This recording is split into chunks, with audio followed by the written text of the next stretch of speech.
Hello everyone. आप सभी लोगों का स्वागत है मेरे एजुकेशनल चैनल इलेक्ट्रिक में। आज हम लोग एसी सीरीज सर्किट का एक most important analytical topic discuss करने वाले हैं और वो है आरएल सीरीज एसी सर्किट।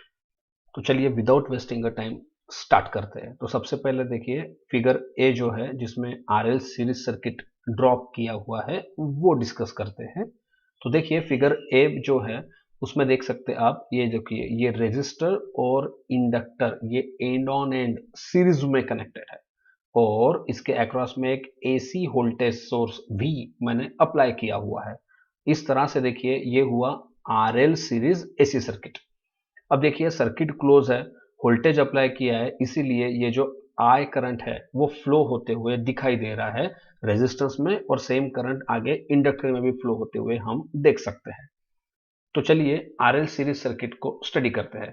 अब देखिए अगर ये करंट आई जो है ये रेजिस्टेंस में अगर फ्लो हो रहा है तो देखिए आई इंटू आर इतना वोल्टेज जो है वो रेजिस्टेंस में ड्रॉप होगा जिसको हम वी आर जो है इससे रिप्रेजेंट कर रहे हैं। और सेम करंट जब इंडक्टर में फ्लो होगा तो देखिए आपको पता ही है सभी लोगों को कि इंडक्टर जो है उसमें इंडक्टिव रिएक्टेंस ये प्रॉपर्टी होती है जो चेंज इन करंट को अपोज करती है। तो जब ये करंट इंडक्टर में फ्लो होगा तो देखिए आई इंटू एक्सएल इतना वोल्टेज ड्रॉप होगा इंडक्टर में जो वीएल से हम लोग रिप्रेजेंट यहां कर रहे हैं। तो चलिए ये हुआ आरएल सीरीज सर्किट का एक्सप्लेनेशन। अब देखिए इंडिविजुअल फेजर डायग्राम को ड्रॉ करने की कोशिश करते हैं। देखिए सेम करंट आई ये रेजिस्टेंस और इंडक्टर में फ्लो होने के वजह से हम लोगों ने जो रेफरेंस है वो करंट आई को लिया हुआ है। अब देखिए सबसे पहले देखते हैं रेजिस्टेंस के केस के लिए। तो देखिए रेजिस्टर के लिए हम लोग इंडिविजुअल फेजर डायग्राम ड्रॉ करते हैं। तो ये देखिए ये जो आई है ये रेफरेंस है हमारा, इसलिए उसको परफेक्टली हॉरिजॉन्टल हमने ड्रॉ करके रखा है जो यहाँ आप देख सकते हैं। अब देखिए अगर रेजिस्टिव एलिमेंट है तो देखिए करंट और वोल्टेज ड्रॉप जो होता है रेजिस्टेंस का ये ऑलवेज इन फेज होता है। इसलिए देखिए ये जो रेजिस्टेंस के अक्रॉस का वोल्टेज ड्रॉप है वी आर ये देखिए इन फेज आपको दिखाई दे रहा है करंट के साथ। There is a in phase relationship between current I and voltage drop across resistor V R. तो ये हुआ रजिस्टर के केस का इंडिविजुअल फेजर डायग्राम। अब हम लोग देखते हैं इंडक्टर के केस के लिए। तो देखिए इंडक्टर के केस में देखिए रेफरेंस तो हमारा करंट आई ही रहेगा जो कि ड्रॉ किया हुआ आप देख सकते हैं। लेकिन देखिए जैसे कि आप लोग अवेयर हो कि इंडक्टर अगर एलिमेंट है प्योर इंडक्टर के लिए हम क्या करते हैं, क्या रिलेशन रहता है, current flowing through inductor is always 90 degree lagging behind the voltage drop across inductor. जी हाँ, जो करंट होता है इंडक्टर में फ्लो होने वाला वो 90 डिग्री लैग होता है ऑलवेज उसके वोल्टेज ड्रॉप से, मतलब वीएल से। तो देखिए ये आप देख सकते हैं, ये देखिए 90 डिग्री रिलेशन आपको दिखाई दे रहा है। अब देखिए वेक्टर का रोटेशन देखिए एंटी क्लॉकवाइज है तो एरो का टिप जो है वो वीएल के पास है, इसका मतलब वो आगे है 90 डिग्री से। इसका मतलब क्या हुआ, वीएल जो कि वोल्टेज ड्रॉप है इंडक्टर का वो अगर 90 डिग्री लीड है मतलब ही ये करंट 90 डिग्री क्या हुआ, लैग। तो इस तरह से देखिए हम लोगों ने इंडिविजुअल फेजर डायग्राम जो है वो स्टडी किया हुआ है। तो इस तरह से देखिए अभी हम लोग अप्लाई करते हैं इंडिविजुअल फेजर डायग्राम के बाद केवीएल। तो देखिए ये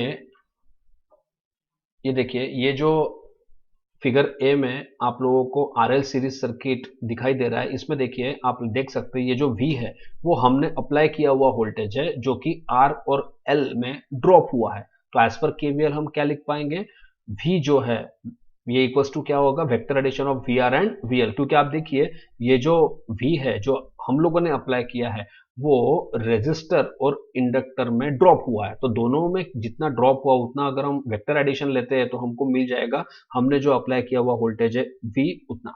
तो V इज इक्वल टू हम क्या लिख पाएंगे, vector addition of V R plus V L. देखिए यहाँ पे वेक्टर एडिशन ही लेना होगा क्योंकि हम लोग ऐसी क्वांटिटी पढ़ रहे हैं जिसमें डायरेक्शन और मैग्नीट्यूड दोनों चेंज हो रहा है। अब इस तरह से देखिए अगर हम आगे और थोड़ा पढ़ते हैं तो देखिए वी आर को हम क्या लिख पाएंगे, आई इंटू आर, और वी एल ये जो वोल्टेज ड्रॉप है उसको हम लिखेंगे आई इंटू एक्सएल। तो इस तरह से देखिए वेक्टर वी इक्वल्स टू क्या हुआ, vector I R plus vector I into XL. तो ये था as per KVL voltage equation RL series AC circuit का। तो देखिए इसके बाद हम लोग कंप्लीट फेजर डायग्राम जो है वो ड्रॉ करते हैं। अब कंप्लीट फेजर डायग्राम हम किस तरह से ड्रॉ कर पाएंगे वो देखिए। देखिए ये जो आपके फेजर डायग्राम है, मतलब रेजिस्टर का, ये देखिए हम इनको मर्ज कर रहे हैं। देखिए रेजिस्टर का फेजर डायग्राम और इंडक्टर का इंडिविजुअल फेजर डायग्राम जो है, ये दोनों को अगर हम मर्ज करेंगे तो हम कंबाइंड फेजर डायग्राम बना पाएंगे। तो देखिए किस तरह से हम लोग इसको बना सकते हैं, थोड़ा देखते हैं। देखिए रेजिस्टर के केस में देखिए फेजर डायग्राम जो है आप देख सकते हैं। रेजिस्टर के केस का फेजर डायग्राम क्या था, देखिए करंट तो रेफरेंस दोनों के लिए था। तो यहाँ पे सबसे पहले हम लोगों ने ये जो करंट है जो कि रेफरेंस आपको दिखाई दे रहा है वो तो ड्रॉ किया हुआ है। अब देखिए वी आर जो कि रेजिस्टेंस का वोल्टेज ड्रॉप था वो इन फेज था आई से, तो यहाँ पे हम लोगों ने उसको मेंटेन रखा है। और वीएल जो था वो आप देख सकते हैं, ये जो करंट था उससे 90 डिग्री जो है वो लीड कर रहा था। तो ये देखिए अभी भी हमने वही शो किया हुआ है, यहाँ पे आप देख सकते हैं। तो इस तरह से देखिए ये वी आर और वी एल अगर हमारे पास अवेलेबल हो चुका है तो हम उनका वेक्टर एडिशन लेंगे। तो देखिए वी आर से पैरेलल एक इमेजिनरी लाइन में यहाँ पे ड्रॉ कर रहा हूँ, और ये देखिए वी एल से पैरेलल ये इमेजिनरी लाइन मैंने ड्रॉ किया है। तो ये भी क्या हो सकता है, वी एल। तो इस तरह से देखिए ये वी आर और ये देखिए आप ये वी एल, इनका अगर हम वेक्टर एडिशन लेंगे तो ये जो है ये रेड कलर से जो बताया वो क्या है, ये है हमारा v। तो v इज इक्वल टू क्या हुआ, V R plus V L, एक तरीके से हम ऐसा बोल सकते हैं।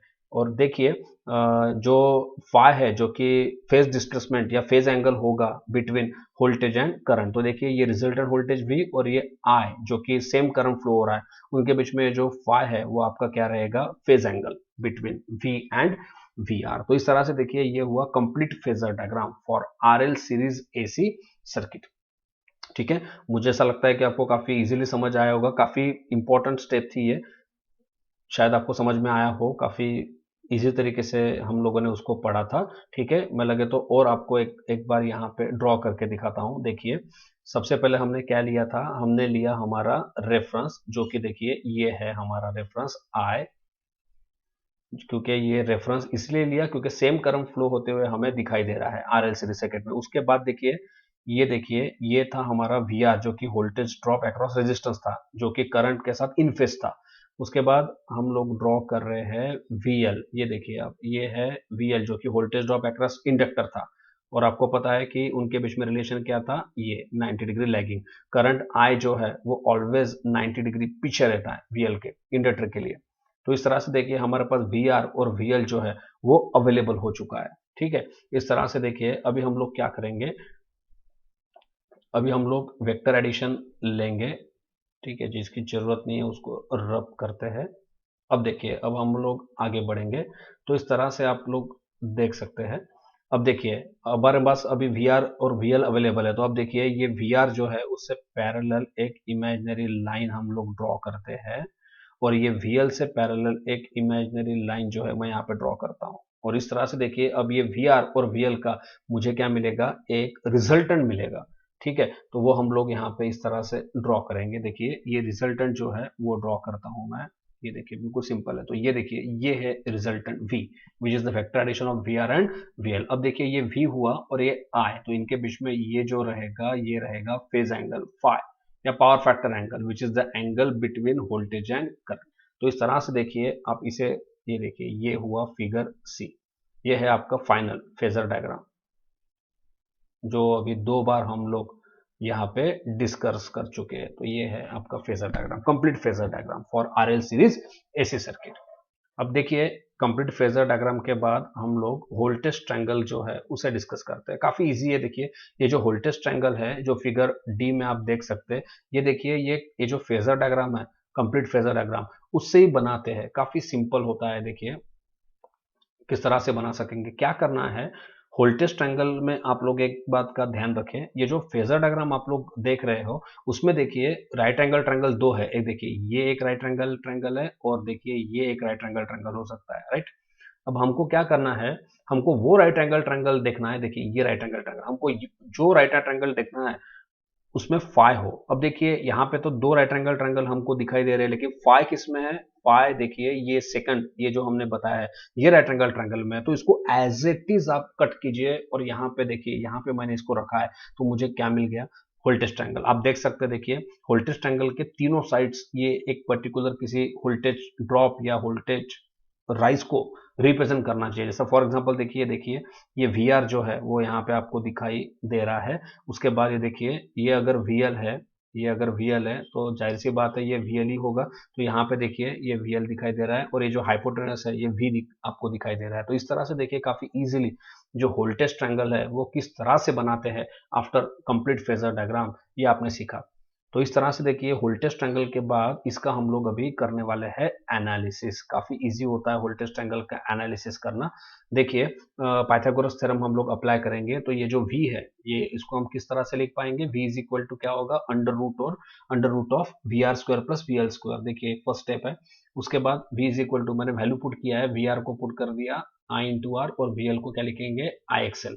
तो देखिए ये सेकंड स्टेप हमको मिला है। अब v is equal to under root of I square R square plus I square XL square. अब अगर ये आई स्क्वायर कॉमन ले लेता हूं मैं तो देखिए under square root I square common ले लेता हूं तो मुझे क्या मिलेगा, R square plus XL square. तो रूट के अंदर आई स्क्वायर है, अगर मैं आई स्क्वायर को बाहर लिखना चाहूँ रूट के बाहर तो आई हो जाएगा। तो v इज इक्वल टू क्या होगा, equals to I into root over R square plus XL square. तो इस तरह से देखिए v इक्वल्स टू हमको ये मिल चुका है। देखिए v is equals to I into root over R square plus XL square. जी हाँ, तो इस तरह से उसको हमने कैसा लिखा है, देखिए यहाँ पे v equals to I into mod of Z. तो मॉड ऑफ जेड को, मॉड ऑफ जेड जो लिखा है वो इसके लिए लिखा है under root of R square plus XL square. देखिए यहाँ पे शो किया हुआ है। तो इस तरह से देखिए आरएल सीरीज सर्किट में जो v इक्वल्स टू क्या होता है, I into mod of Z, या फिर v is equal to I into mod of Z की जगह पे हम क्या लिख पाएंगे, under root of R square plus XL square. बिल्कुल सिंपल है। तो इस तरह से देखिए ये हुआ आपका वोल्टेज ट्रायंगल। अभी हम लोग देखेंगे इंपिडेंस ट्रायंगल। अगर एक बार आपके पास अगर वोल्टेज ट्रायंगल अवेलेबल हो जाता है तो आप इजीली देखिए इंपिडेंस ट्रायंगल को पढ़ सकते हैं। फॉर एग्जांपल देखिए अगर हमको इंपिडेंस ट्रायंगल चाहिए तो देखिए ये थोड़ा आपके लिए यहाँ पे थोड़ा रिप्रेजेंट करने की कोशिश मैंने की है। आप देख सकते हैं, सबको पता है। देखिए अगर आप केवी वोल्टेज इक्वेशन अगर लिखना चाहते हैं एसी सर्किट के लिए, ओम्स लॉ अगर लिखना चाहते हैं तो क्या लिख सकते हैं, v is equal to I into Z. ये आपका ओम्स लॉ है एसी सर्किट के लिए। तो अगर देखिए मुझे अगर इंपिडेंस ट्रायंगल चाहिए या इंपिडेंस चाहिए तो मुझे क्या करना चाहिए, उसका फॉर्मुलेशन क्या होगा, v अपॉन है। तो बिल्कुल सिंपल है, अगर आपके पास वोल्टेज ट्रायंगल है तो उसके तीनों साइड्स को आप डिवाइड कर दीजिए करंट से, तो आपको बिल्कुल भी नेचुरली इंपिडेंस ट्रायंगल मिल जाएगा। याद रखने की कोई जरूरत नहीं है, काफी इजी होता है ये सब। तो इस तरह से देखिए ये ड्रॉ करके रखा है मैंने वोल्टेज ट्रायंगल। अब देखिए ये वोल्टेज ट्रायंगल के जो तीनों साइड्स है, ये हाइपोटेनस हुआ, ये आपका बेस हो गया, ये आपका हाइट हो गया, ये तीनों साइड्स को मैं डिवाइड करूंगा। देखिए इसलिए लिख के रखा है divide by I to all sides. तो क्या होगा, देखिए आई आई कैंसिल हो गया तो ये हुआ मॉड ऑफ जेड। ये देखिए मॉड ऑफ जेड मिला। यहाँ पे देखिए आई आई कैंसिल हो गया तो रेजिस्टेंस आपको मिल चुका है इजीली। और यहाँ पे देखिए क्या मिला, आई आई कैंसिल होने के बाद एक्सएल, ये देखिए एक्सएल। तो इस तरह से देखिए, और ये फाई को हम लोग एज इट इज रखेंगे। ये देखिए ये फाई हम लोगों का एज इट इज है। तो इस तरह से देखिए काफी इजीली जो है इंपिडेंस ट्रायंगल हम लोगों ने देखा। तो इंपिडेंस ट्रायंगल हम लोगों के पास अवेलेबल है। तो इंपिडेंस ट्रायंगल से देखिए हम लोग कुछ कंक्लूजन यहाँ पे लिखेंगे, कुछ फॉर्मुलेशन हमको यहाँ पे मिल सकेंगे। तो देखिए क्या लिख सकेंगे, from impedance triangle we can write that. देखिए हमको just sine phi cos phi tan phi लिखना है। तो देखिए फाई तो अवेलेबल है, अगर हम साइन फाई लिखेंगे तो साइन फाई क्या हुआ, अपोजिट साइड अपॉन हाइपोटेनस। तो देखिए साइन फाई अपोजिट साइड है एक्सएल और हाइपोटेनस है जेड, तो इसलिए साइन फाई क्या हुआ, XL upon mod of Z. तो यहाँ से एक्सएल क्या लिख सकेंगे, देखिए ये हो जाएगा XL mod of Z sine phi. देखिए यहाँ से हम लोगों ने लिखा XL is equal to mod of Z sine phi. उस तरह से देखिए अगर एक्सेल, अब आप देख सकते हैं एक्सेल को हम लोगों ने लिखा mod of Z sine phi. अब आप अच्छे से देख सकते हैं ये जो जेड है, ये जो इंपिडेंस ट्रायंगल का, ये देखो ये इंपिडेंस का, ये देखिए ये है आपका एक्स कंपोनेंट। और ये देखिए इंपिडेंस का, ये देखिए वर्टिकल जो है, ये हम इसको क्या बोलेंगे, वाई कंपोनेंट। तो इस तरह से हम देखिए एक्सेल अगर आपको मिल चुका है जो कि mod of Z sine phi है, तो इसको हमने क्या लिखा, वाई कंपोनेंट ऑफ जेड। ठीक उसी तरह देखिए अगर आपको एक्स कंपोनेंट चाहिए तो कॉस फाई कीजिए। तो cos फाई जो है वो क्या होगा, फॉर्मूला ये देखिए cos फाई अगर हम लिखेंगे तो एडजेसेंट साइड अपॉन हाइपोटेनस, तो ये एडजेसेंट है r और हाइपोटेनस है मॉड ऑफ जेड। तो देखिए इस तरह से लिखा r upon mod of Z. तो r क्या हुआ, mod of Z cos phi. इस तरह से देखिए रेजिस्टेंस का फॉर्मूला हमें मिल चुका है, mod of Z cos phi. और आप अच्छे से समझ सकते हैं कि जो रेजिस्टेंस है ये x कंपोनेंट है, इसलिए रेजिस्टेंस को हमने क्या लिखा, x component of mod of Z.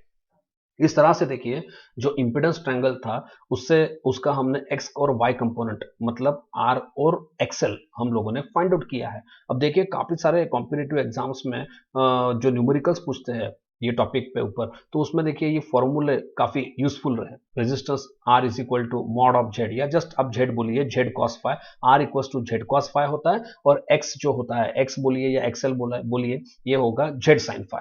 तो इसको याद रखना काफी इंपॉर्टेंट है। तो इस तरह से देखिए साइन फाई कॉस फाई तो हमने किया, और अगर देखिए अगर आप टेन फाई भी लिखते हैं तो देखिए क्या रिलेशन हमको मिलेगा।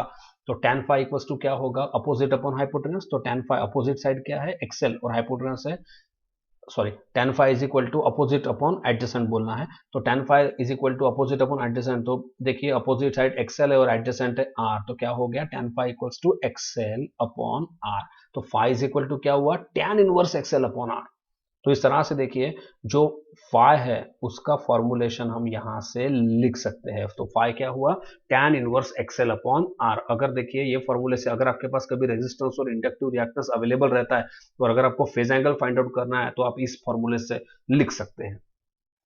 तो इस तरह से देखिए यहां से भी इंपीडेंस ट्रायंगल से अगर आप पाइथागोरस थ्योरम से मॉड ऑफ जेड लिखते हैं तो under root of R square plus XL square ये लिख सकते हैं। ये हमने इससे पहले भी एक बार देखा है। तो इस तरह से देखिए पाइथागोरस थ्योरम का यूज करके हमने मॉड ऑफ जेड भी लिखा, और एक्स कंपोनेंट और वाई कंपोनेंट को भी हमने काफी अच्छे से देखा। इस तरह से देखिए इंपीडेंस ट्रायंगल का डिस्कशन हमने यहाँ तक किया। अब देखिए ये जो इंपीडेंस है उसको हम लोग रेक्टेंगुलर फॉर्म या पोलर फॉर्म में लिख सकते हैं। आप सभी लोग काफी अच्छे से अवेयर हो कि इंपीडेंस को अगर रेक्टेंगुलर फॉर्म में लिखना हो तो रेक्टेंगुलर फॉर्म में किस तरह से लिखा जाता है, x plus minus J Y, बिल्कुल सिंपल है। देखिए अगर आप लिखना चाहते हो तो ये देखिए Z is equal to X plus minus J Y, rectangular form इसी को बोला जाता है, जिसमें एक्स कंपोनेंट और ये आपका क्या होगा वाई कंपोनेंट। एक्स कंपोनेंट क्या होता है, रियल कंपोनेंट होता है, एक्स ए क्या होता है, रियल कंपोनेंट होता है, और वाई जो है ये आपका क्या है, इमेजिनरी टर्म होता है। आपने देखिए मैथ्स में ये पढ़ा होगा रेक्टेंगुलर फॉर्म। तो रेक्टेंगुलर या कॉम्प्लेक्स फॉर्म में हम लोग इंपीडेंस को इस तरह से लिख सकते हैं। लेकिन आप अच्छे से यहाँ पे देखिए जो इंपीडेंस ट्रायंगल था उसका वाई कंपोनेंट आप देखिए कि वो पॉजिटिव है या निगेटिव है। देखिए आप खुद देखिए यहाँ पे, ये बेटर होगा आपके लिए। आप देखिए इंपीडेंस ट्रायंगल में हम लोग देखते हैं,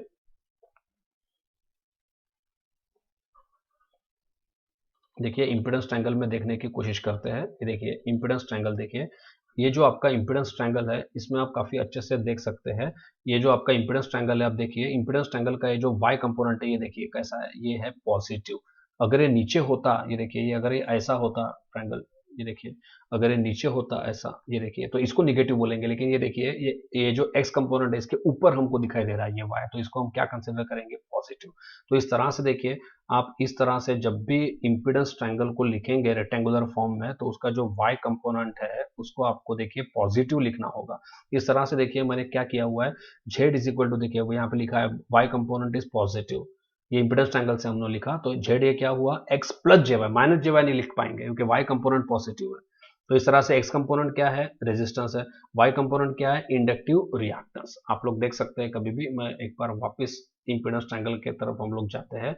आप देख सकते हैं, देखिए इंपीडेंस ट्रायंगल जो है,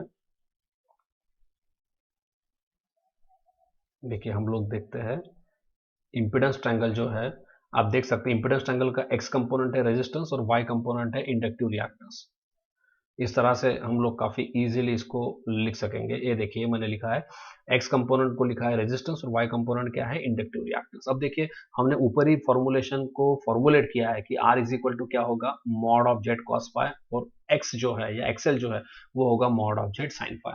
तो इस तरह से देखिए एक रेक्टेंगुलर फॉर्म हमको मिल चुका है इंपीडेंस का, और वो क्या है, Z cos phi plus J of Z sine phi. तो ये हुआ इंपीडेंस इन रेक्टेंगुलर फॉर्म।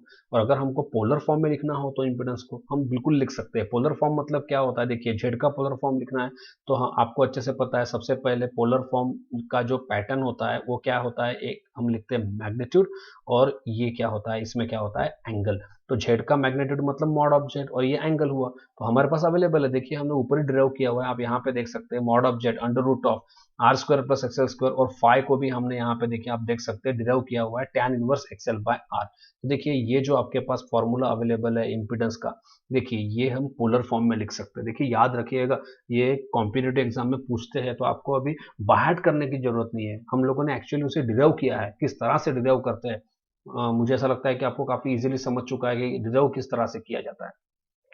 चलिए इस तरह से अभी हम यहां तक तो आ गए। अभी हम लोग देखते हैं phase relationship between voltage and current.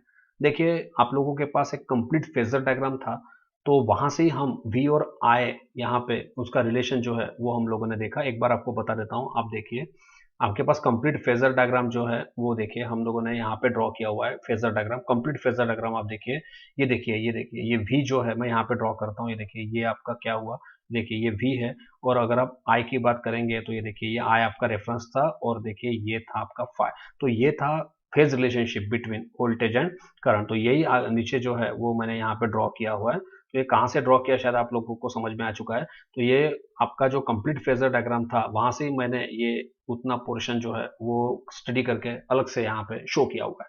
तो ये phase relationship between voltage and current हुआ। अब यहाँ से आपको क्या दिखाई दे रहा है, देखिए अच्छे से हम लोग देखिए हमारा जो वोल्टेज था जो कि हमने अप्लाई किया है एसी वोल्टेज भी, उसको हम क्या लिख पाएंगे, देखिए स्टैंडर्डाइज एक्सप्रेशन है। इंस्टेंटेनियस एक्सप्रेशन हम कैसा लिख सकते हैं, कोई भी ऐसी अल्टरनेटिंग क्वांटिटी, जैसा आप देखिए ये V, ये हमारा हमने अप्लाई किया हुआ वोल्टेज है, तो डेफिनेटली ये हमने जो अप्लाई किया हुआ है, ये देखिए ये ऐसा वेवफॉर्म हमने अप्लाई किया हुआ है। तो देखिए ये एक अल्टरनेटिंग क्वांटिटी है, ठीक है, जिसका जो पीक वैल्यू है वो हम लिखेंगे Vm, और उसका जो शेप है वो है साइनोसॉइडल। ये जो शेप है उसे हम क्या बोलेंगे, साइनोसॉइडल शेप है। और इसकी एक फ्रीक्वेंसी है, एंगुलर फ्रीक्वेंसी है। देखिए ये जो वेवफॉर्म है ये समय के हिसाब से अपना पोजीशन चेंज कर रहा है एंगुलरली। देखिए ये 0 होता है, ये 90 होता है, आपने पढ़ा होगा, ये 180 होता है। तो आपको क्या पता चल रहा है कि जैसे जैसा समय समय के साथ साथ एंगुलर पोजीशन जो है ये अपना वेवफॉर्म चेंज कर रहा है। तो इसको हम किस तरह से लिख पाएंगे, V को Vm sin ओमेगा टी। तो ऐसा हर एक अल्टरनेटिंग क्वांटिटी जिसका शेप ये साइनोसॉइडल है, तो साइन स्टैंड्स फॉर साइनोसॉइडल, ये उसका पीक वैल्यू है, ठीक है। और ये ओमेगा टी, ये ओमेगा क्या है, ये एंगुलर वेलोसिटी है। ये ओमेगा जो है ये एंगुलर वेलोसिटी, आपका जो वोल्टेज का वेवफॉर्म है ये चेंज हो रहा है समय के साथ साथ, उसको खुद की एंगुलर वेलोसिटी है। या फिर आप इसको ऐसा भी लिख सकते हैं, V is equals to Vm sine of omega की जगह पे हम लोग क्या लिख पाएंगे, 2π/ft। बिल्कुल सिंपल है। तो ये आपका वोल्टेज जो है ये उसका पीक वैल्यू है, उसका शेप जो है वेवफॉर्म का ये साइनोसॉइडल है। और देखिए ये हुआ फ्रीक्वेंसी, एंगुलर फ्रीक्वेंसी एक तरीके से आप बोल सकते हैं, या जो समय के हिसाब पे चेंज हो रहा है।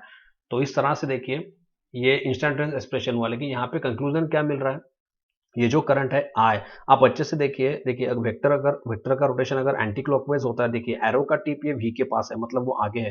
तो टेल देखिए करंट के पास टेल है, मतलब वो पीछे है। तो करंट ये पीछे है वोल्टेज के, कितने एंगल से, फाई एंगल से।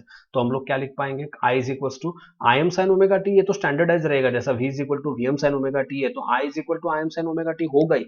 लेकिन सिर्फ ओमेगा टी तक लिखने से नहीं चलेगा, करंट जो आपको दिखाई दे रहा है वो पीछे है। तो यहाँ पे लैगिंग के लिए हम लोग यहाँ पे माइनस लिख रहे हैं, और कितने एंगल से पीछे, फाइव। तो ये क्या हुआ, -5। तो इस तरह से देखिए मैथमेटिकल एक्सप्रेशन ये हमने लिखा। तो V तो ठीक है, Vm sin ओमेगा टी, लेकिन I am sin omega T -5 लिखना होगा, क्योंकि करंट जो है वो लैग है। और याद से देखिए ये जो फाई आपको दिखाई दे रहा है ये लेस देन 90 आपको यहाँ पे शो किया है। देखिए आप कभी भी ये जो एंगल है फाई, ये 90 नहीं है, ये 90 से लेस है। तो इस तरह से हम यहाँ पे लिखेंगे phi is less than 90 degree. तो ये था वेक्टोरियल रिप्रेजेंटेशन, ये मैथमेटिकल रिप्रेजेंटेशन। और अगर आप चाहो तो यहाँ पे आप देख सकते हैं ग्राफिकल रिप्रेजेंटेशन जो है वो भी हमने बना के रखा है। तो ग्राफिकल रिप्रेजेंटेशन में आप देखिए, सबसे पहले देखिए ग्राफिकल रिप्रेजेंटेशन में ये वोल्टेज का वेवफॉर्म ब्लू कलर से वो मैंने बना के रखा है। लेकिन देखिए करंट के वेवफॉर्म को थोड़ा स्टडी करते हैं। देखिए वोल्टेज का वेवफॉर्म आपका यहाँ से स्टार्ट होता है, ये देखिए ये स्टार्टिंग पॉइंट है, ये स्टार्टिंग पॉइंट है वोल्टेज का। तो वोल्टेज के वेवफॉर्म स्टार्ट होने के इतने समय के बाद, ये देखिए इतना जो समय है, इतने समय के बाद करंट का वेवफॉर्म ये क्या हुआ है, स्टार्ट हुआ है। इसका ये मतलब क्या है, करंट का वेवफॉर्म ये वोल्टेज के वेवफॉर्म के बाद में स्टार्ट हुआ है। इसलिए जितना डिफरेंस उनका यहाँ दिखेगा आपको, जो फेज डिफरेंस फाई से मैंने बताया, वो सेम डिफरेंस आपको देखिए यहाँ पे भी मिलेगा। हर जगह पे ये दो वेवफॉर्म के बीच में उतना डिफरेंस आपको दिखेगा। तो ये फेज डिफरेंस आप एक तरीके से इनको बोल सकते हैं दो वेवफॉर्म के बीच में। अब देखिए अगर करंट का वेवफॉर्म जगह से ही लेट या बाद में प्रोपोगेट हुआ है, तो जब कंप्लीट होगा एक वेवफॉर्म, तो देखिए करंट का वेवफॉर्म लेट कंप्लीट होगा, मतलब बाद में कंप्लीट होगा। तो इस तरह से वो पीछे है, ठीक है, लैग है। कितने एंगल से लैग है, फाई से, जो कि लेस देन क्या है, 90। तो देखिए V is equal to V M sine omega T, और I क्या हुआ, I is equal to I M sine omega T -5। तो इस तरह से देखिए ये था ग्राफिकल रिप्रेजेंटेशन। काफी इजी तरीके से पढ़ने की हम लोगों ने कोशिश की है। तो देखिए इसके बाद हम लोग देखेंगे पावर के बारे में। तो आरएल सीरीज सर्किट का देखिए पावर का जो रिलेशन है, पावर मतलब ये कौन सा पावर है, इंस्टेंटेनियस पावर। देखिए एक तरीके से हम लोग अभी डेरिवेशन को डिराइव करेंगे इंस्टेंटेनियस पावर के। तो देखिए इंस्टेंटेनियस पावर काफी इजी तरीके से मैं बताने की कोशिश कर रहा हूँ, देखिए समझने की कोशिश कीजिए। तो P देखिए P का फॉर्मूला क्या होगा, power is equal to voltage multiply by current. तो V को क्या लिख पाएंगे, V M sine omega T, अभी अभी हमने देखा। और करंट जो है वो हमको क्या क्या मिला है, I M sine omega T minus five. तो इनका हमको प्रोडक्ट लेना है। तो सिंपल है, V M into I M, ये क्या होगा, वी एम आई एम, फिर ये साइन ओमेगा टी मैंने मेंटेन रखा, और ये देखिए sine omega T minus five ये भी यहाँ पे मेंटेन रखा है। तो P इज इक्वल टू, यहाँ पे देख सकते हैं आप, तो P इज इक्वल टू क्या हुआ है फिर, V M I M sine omega T into sine omega T minus five. अब देखिए हमारे पास ये रिलेशन है, साइन ए साइन बी। आपने मैथ्स में देखा होगा, ज्योमेट्री में sine A sine B, trigonometry में साइन ए साइन बी जो है वो क्या होता है, cos A minus B minus cos A plus B by two. तो इस तरह से देखिए हम पहले a माइनस बी को फाइंड आउट करेंगे, फिर a प्लस बी को फाइंड आउट करेंगे। तो देखिए a माइनस बी क्या होगा, a है आपका ओमेगा टी, अब देखिए a ओमेगा टी है, और आपका जो b है वो है ओमेगा टी माइनस फाइव। तो अगर a माइनस बी हम लोग करते हैं तो क्या होगा, omega T minus in bracket omega T minus five. तो देखिए ये ओमेगा टी यहाँ पे हमने मेंटेन रखा है, उसके बाद देखिए minus omega T, minus minus क्या हो जाएगा, प्लस फाइव। तो ये देखिए plus omega T minus omega T cancel, तो हमको क्या मिलेगा, फाइव। तो इस तरह से देखिए ए माइनस बी ये क्या मिला, फाइव। वैसे हम लोग अभी ए प्लस बी को भी फाइंड आउट करते हैं। तो देखिए ए का वैल्यू ये हुआ, बी का वैल्यू ये हुआ, अगर हम दोनों को ऐड करते हैं तो हमको क्या मिलेगा, two omega T minus five. इस तरह से अभी a माइनस बी और a प्लस बी को हम लोग पुट करते हैं इक्वेशन में, तो हम क्या लिख पाएंगे, देखिए तो हमारे पास पावर का इक्वेशन है। तो पावर का जो इक्वेशन है देखिए V M into I M, तो ये देखिए V M into I M maintain रखा है। देखिए साइन ए साइन बी की जगह हमको क्या लिखना है, cos A minus B minus cos A plus B by two. देखिए कॉस ए माइनस बी मतलब ये लिखिए फाइव लिखा हमने, minus cos A plus B को हमने पुट किया two omega T minus five divide by two, two को इधर लिखा है। तो इस तरह से देखिए फाइनली पावर का इक्वेशन हम इस तरह से लिख सकते हैं। अब देखिए और एक स्टेप अगर हम लिखना चाहेंगे तो लिख सकते हैं, P इज इक्वल टू देखिए V M I M by two into cos five. देखिए ये लिखा है, ये है फर्स्ट टर्म आपका। और देखिए V M I M by two को इनसे मल्टीप्लाई करेंगे तो क्या होगा, V M I M by two into cos of two omega T minus five. ये देखिए ये आपका सेकंड टर्म। ठीक है, ये देखिए आप, ये जो आपका फर्स्ट टर्म है, ये देखिए ये आप अगर देखेंगे, मैं यहाँ लिखता हूँ, ये देखिए ये फर्स्ट टर्म में आपको ओमेगा नहीं दिख रहा, मतलब ये जो फर्स्ट टर्म है इसको वेलोसिटी नहीं है। मतलब ये जो टर्म है ये कौन सा टर्म है, कांस्टेंट टर्म, एक तरीके से हम इसको बोल सकते हैं, कांस्टेंट टर्म है ये। और अगर ये टू की अगर हम बात करेंगे तो ये देखिए ये फ्लक्चुएटिंग टर्म है।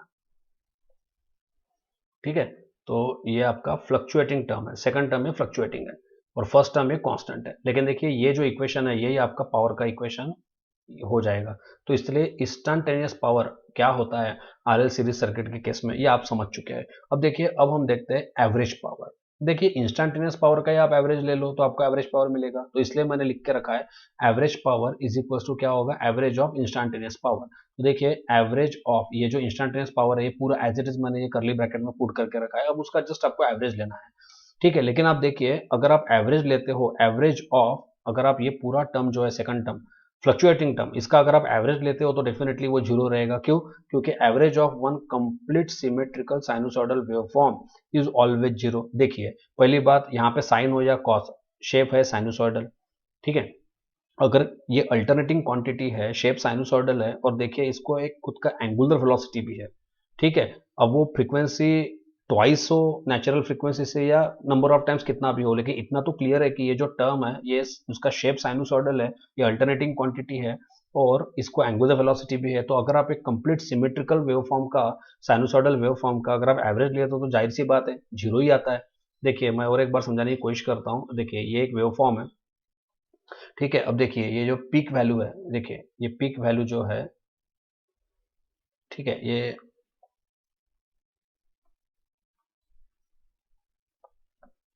देखिए ये अगर एक वेवफॉर्म है पावर का, अब देखिए ये पीक वैल्यू आपका है जो कितना दिखाई दे रहा है, V M I M by two, क्योंकि वो पीक वैल्यू की जगह है।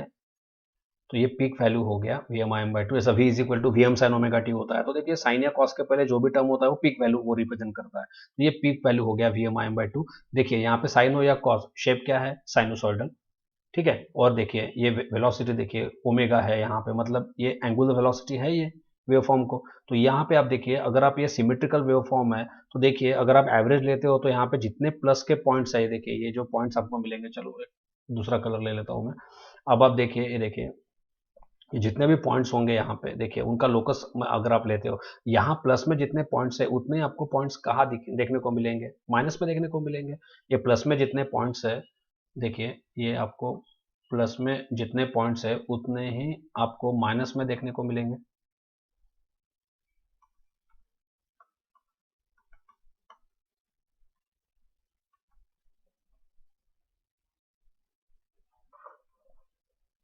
इस तरह से देखिए प्लस में और जितने पॉइंट्स है उतने माइनस में भी देखने को मिल रहे हैं। इसका ही मतलब क्या हुआ,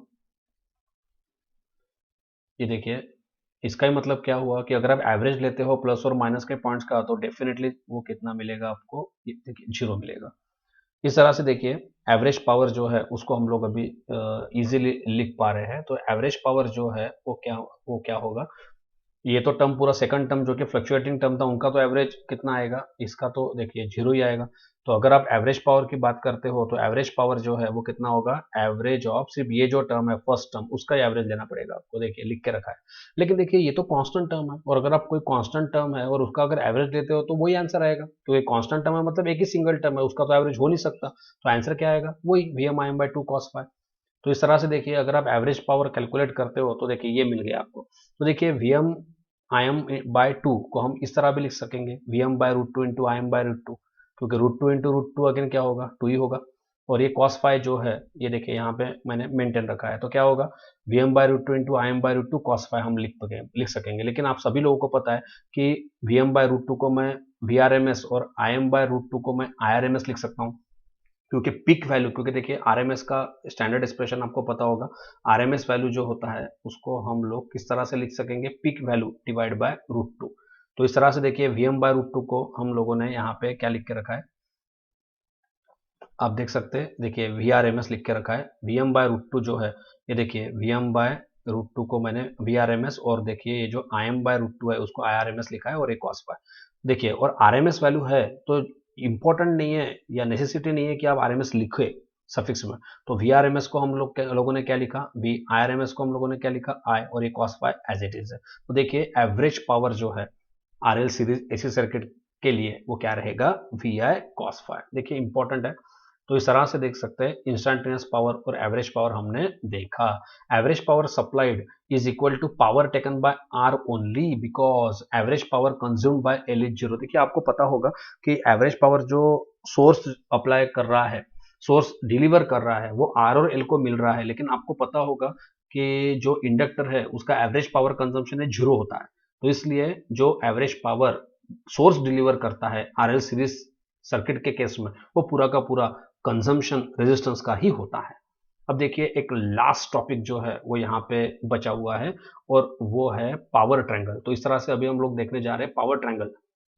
जी हाँ, ये देखिए पावर ट्रायंगल हम लोग अभी देख रहे हैं, power triangle for RL series AC circuit. तो देखिए ये आपको अच्छे से पता है कि P जो है V इंटू आई होता है। तो अगर वोल्टेज ट्रायंगल को अगर आप करंट से मल्टीप्लाई करते हो तो डेफिनेटली आपको पावर मिलेगा। तो देखिए ये वोल्टेज ट्रायंगल इससे पहले हमने काफी बार देखा। तो इसके तीनों साइड को हम करंट से क्या कर देते हैं, मल्टीप्लाई कर देते हैं। तो क्या होगा, V इंटू आई, देखिए यहाँ पे ये यहाँ पे शो किया हुआ है।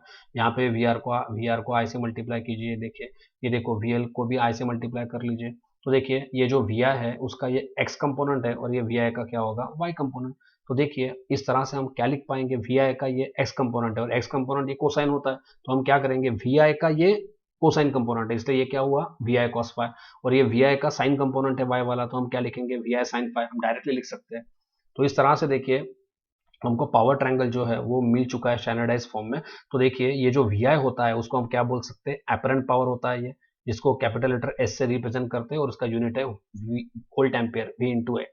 तो इस तरह से ये हुआ आपका एपरेंट पावर। और देखिए ये जो x कंपोनेंट है, ठीक है, VI cos फाई, ये है आप P से रिप्रेजेंट करते हैं, एक्टिव पावर होता है जिसका वैटफुल पावर भी बोलते हैं, जिसको एक्टिव पावर या वैटफुल पावर जिसका यूनिट है वैट। और देखिए ये जो y कंपोनेंट है ये होता है रिएक्टिव पावर, जो Q से रिप्रेजेंट करते हैं। ये इमेजिनरी पावर भी होता है जिसका फॉर्मूला है VI sin फाई, और यूनिट है वोल्ट एम्पियर रिएक्टिव। बिल्कुल सिंपल था। तो इस तरह से देखिए आप लोगों ने पावर ट्रायंगल भी देखा। तो ये हुआ complete discussion RL series AC circuit का, जो कि एक इम्पॉर्टेंट टॉपिक था। तो देखिए आज के वीडियो में हम लोग यहीं पे रुकते हैं, लेकिन मुझे ऐसा लगता है कि काफ़ी इजीली और काफ़ी अच्छे तरीके से आपको सिंपल वे से आरएल सीरीज सर्किट समझ गया होगा। आप बने रहिए मेरे एजुकेशनल चैनल इलेक्टेक के साथ ऐसी इंटरेस्टिंग वीडियोस के लिए। Thank you very much for watching the video.